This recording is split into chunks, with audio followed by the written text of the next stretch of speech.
भाइयों बहनों नमस्कार। All India anganwadi news channel में आपका स्वागत है। चैनल से जुड़ने के लिए नीचे दिख रहे रेड कलर के सब्सक्राइब बटन पर आपको सबसे पहले क्लिक करना है। फिर साइड में एक नोटिफिकेशन बेल यानी घंटी बन के आएगी, उस पर जब आप दबाएंगे तो 3 घंटी आपको दिखेंगी, जिनमें सबसे ऊपर आल वाली घंटी आप लोगों को दबा लेनी है। सभी आंगनबाड़ी सेविका सहायिका मिनी बहनों का आज के इस वीडियो में स्वागत है। सबसे पहले तो बड़े दुख के साथ सूचित करना पड़ रहा है कि आंगनबाड़ी कार्यकर्ती रीता श्रीवास्तव जी का निधन हो गया।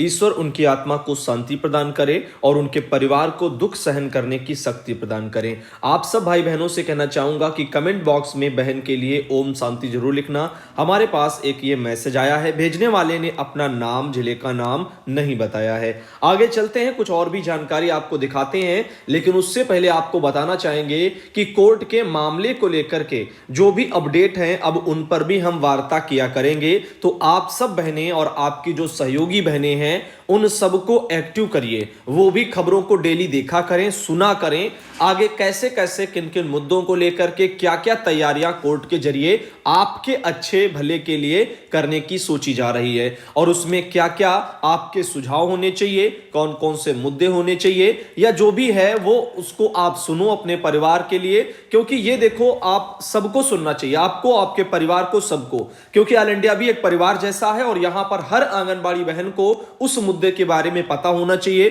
क्योंकि वो कोई एक इंसान की लड़ाई नहीं है, उसमें सबका सहयोग हमें चाहिए और बिना सहयोग के कोर्ट की लड़ाई संभव नहीं है। क्योंकि वकील वगैरह जो भी किया जाएगा वो टॉप का किया जाएगा, अब उसकी फीस भी ज्यादा होगी और वैसे भी कोई एक इंसान उसको पे नहीं कर सकता, उसमें हर आंगनबाड़ी बहनों से थोड़ा थोड़ा सहयोग मिलकर के ही उसको पूरा किया जा सकेगा। जैसे कि मान लो 1 लाख से ऊपर तो आंगनबाड़ी बहनें यूपी में ही हैं।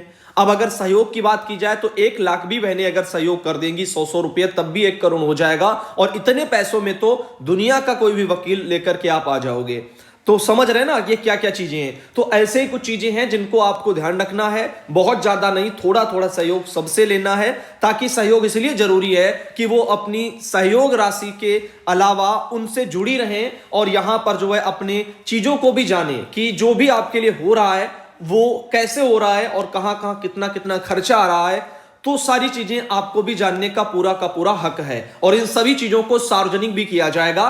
अगर कुछ होगा आगे तो मैं उसको अपडेट दूंगा। फिलहाल अभी तो कोषाध्यक्ष बनाने पर वार्ताएं चल रही हैं, जिसको भी बनाया जाएगा उनसे यही कहूंगा कि जो है पूरी चीजों को सार्वजनिक किया जाए, ताकि कोई ये ना कह पाए कल को कि वो पैसा कहां गया, फला फला पैसा जमा हुआ कहां गया। ऐसा कोई सिस्टम नहीं होना चाहिए। अब आगे चलते हैं यहां पर, और शायद कहीं ना कहीं ऑल इंडिया की भी उसमें कोई ना कोई भूमिका रहे, ऐसा लोगों का कहना है। फिलहाल अभी इस बारे में अभी कोई चीजें जो है कंफर्म नहीं है, जो भी आगे होगा बताएंगे।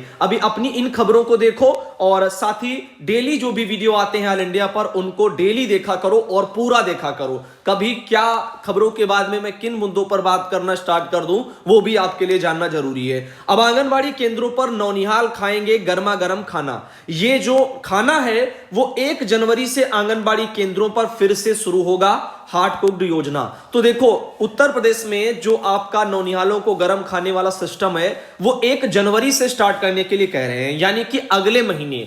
अब इसीलिए बड़ी जोर शोर से इसकी तैयारियां भी की जा रही हैं।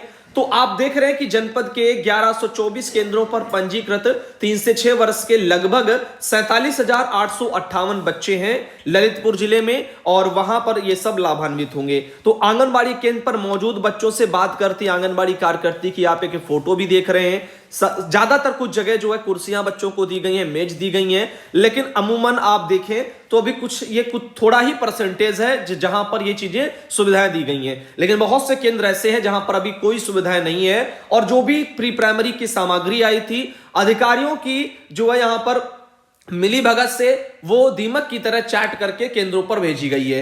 अब उसको भी बच्चों को पढ़ाने लायक नहीं है, ना तो पूरे अल्फाबेट है, कुछ भी उसमें पूरा देखने को नहीं मिलता।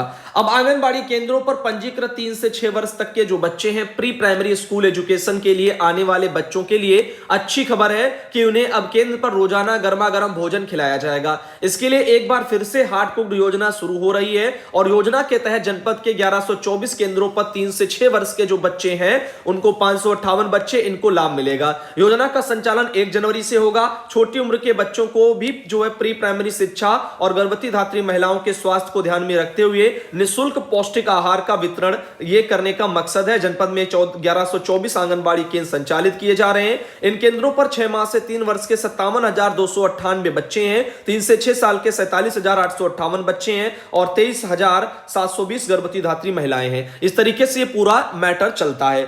फिलहाल के लिए हार्ड कुक्ड बनाने के लिए जो रसोइयां हैं उनको भी मेहनताना मिलेगा। मैं पहले भी इस पर बात कर चुका हूं। तो फिलहाल के लिए देखो ये मैटर है जो कि काफी समय से आपके ऑल इंडिया पर भी आ रहे हैं, तो इनको साइड में करते हैं। इसको भेजा था लक्ष्मी बहन है, ललितपुर से ही आती हैं। अब एक ये बहन है कार्यकर्ती सुमित्रा देवी, केंद्र इनका गोभी खेड़ा है और ये इन्होंने अपने वहां से कुछ अपनी समस्या को लिखा है। इन्होंने कहा, प्यारे भैया जी नमस्ते, पोस्ट इनकी अमेठी है और जिला इनका लखनऊ है, ब्लॉक इनका गोसाईगंज है, तहसील इनका मोहनलालगंज है। कार्यकर्ती सुमित्रा देवी हैं।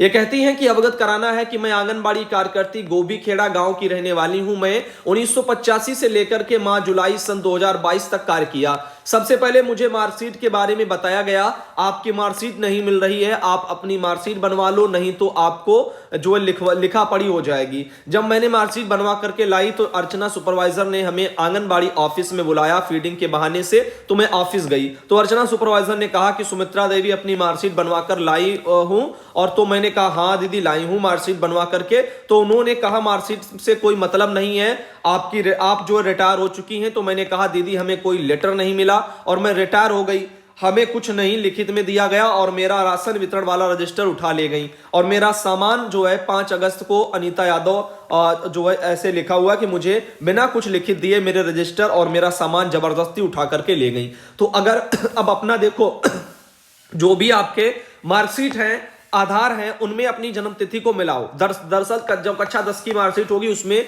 जन्म तिथि मिलाओ कितनी है, क्या 62 वर्ष पूरे हो गए, क्या उनका कहना सही है रिटायरमेंट का या फिर आपका ही कहना, क्योंकि आपने इसमें अपनी जन्म तिथि का कोई मेंशन नहीं किया। तो आप अपने उसमें देखो कितना जो है एज हुआ है। उसके अलावा अगर आप रिटायर नहीं हुई हैं तो फिर आप क्या करें, इस बारे में आप अपने वहां जिले में जिलाधिकारी को सूचित करें, उनको लिखित में ऐसे अपना एक एप्लीकेशन दें जाकर के, तो ज्यादा बेटर रहेगा। बाकी ऑल इंडिया यही कहना चाहेगा इस मामले में, आप लोगों को बस सलाह दे सकता है और ज्यादा यहां से तो कोई आदेश नहीं निकल सकते ना, तो सलाह दे सकता है, राह दिखा सकता है और बाकी आगे जो होगा वो आप जो है उसको ध्यान देना।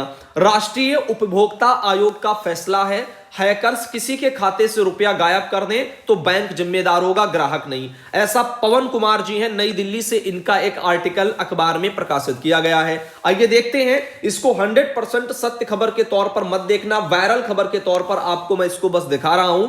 इसमें लिखा है कि अगर किसी व्यक्ति के बैंक खाते से किसी हैकर द्वारा या किसी अन्य कारण से पैसे निकाल करके धोखाधड़ी की जाती है तो इसमें ग्राहक की लापरवाही नहीं, ऐसे मामले में बैंक प्रबंधन जिम्मेदार है। राष्ट्रीय उपभोक्ता विवाद निवारण आयोग ने इस संदर्भ में एक अहम फैसला सुनाया है। आयोग के जो जज है श्री विश्वनाथ, इन्होंने क्रेडिट कार्ड की हैकिंग की वजह से एक एनआरआई जो होते हैं, जो बाहर से आते हैं अपने यहाँ, एनआरआई जो एक महिला थी, तो उनकी धोखाधड़ी के मामले में बैंक प्रबंधन को जिम्मेदार ठहराया। आयोग ने एचडीएफसी बैंक द्वारा दायर याचिका को खारिज करते हुए आदेश दिया कि पीड़ित महिला को 6110 अमेरिकी डॉलर तकरीबन 4,46,000 इतने रुपए यहां पर जो है 12% ब्याज के साथ वापस लौटाया जाए। इस तरह से मैटर आए।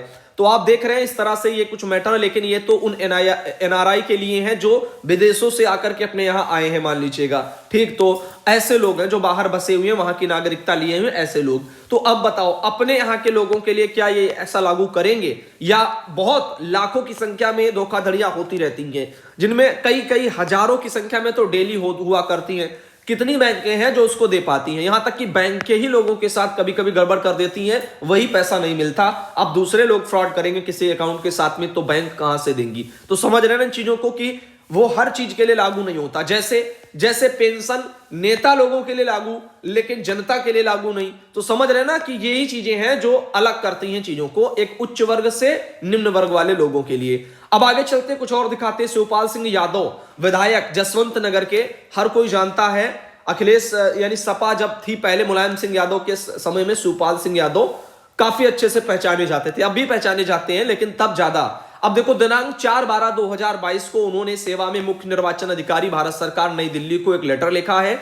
इटावा स्थानीय प्रशासन द्वारा भारतीय जनता पार्टी के पक्ष में मतदान के लिए जसवंत नगर विधानसभा के आम जनमानस, सपा कार्यकर्ताओं व जनप्रतिनिधियों को धमकाने व झूठे मुकदमे लिख करके एवं धमकी दे करके उपचुनाव 2022 को प्रभावित करने के संदर्भ में उन्होंने लेटर लिखा। यानी जो सपा पार्टी के कार्यकर्ता हैं उनके ऊपर झूठे मुकदमे कराए जा रहे हैं, उनको धमकाया जा रहा है। ऐसा यहां पर सुखपाल सिंह यादव जी विधायक जसवंत नगर के, उन्होंने अपने वहां पर एक ये लेटर टाइप करके मुख्य निर्वाचन अधिकारी भारत सरकार नई दिल्ली को भेजा है, 4/12 को, यानी कल भेजा है। अब देख रहे हैं इसमें उन्होंने साफ लिखा, कृपया मेरे द्वारा पूर्व में दिनांक 2/12/2022 को भेजे गए पत्र का संदर्भ ग्रहण करने का कष्ट करें। इस पत्र के माध्यम से मैंने आपका ध्यान मैनपुरी लोकसभा चुनाव 2022 में इटावा के जिलाधिकारी, स्थानीय प्रशासन और वरिष्ठ पुलिस अधिकारियों के पक्षतापूर्ण भूमिका की ओर आकर्षित कराया है। इस तरह से उन्होंने लिखा है कि इसमें मतदान हेतु धमकाया जा रहा है भारतीय जनता पार्टी के द्वारा।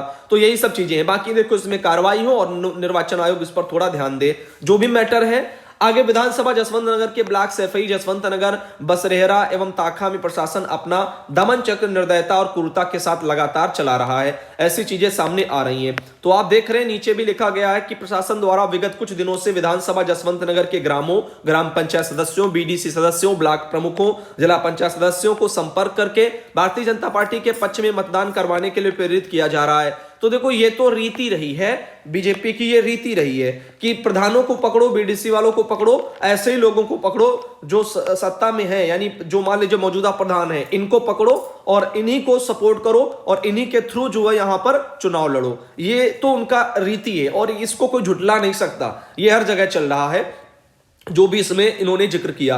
अब फिलहाल के लिए यही सब पूरा इनका मैटर लेकर के चुनाव के संबंध में दिया गया है। इन्होंने ये भी कहा है कि इसी क्रम में आज सुबह श्री ध्रुव यादव, चीनी विधायक प्रतिनिधि ताखा को अपमानजनक व निराधार आरोप में उठा लिया गया।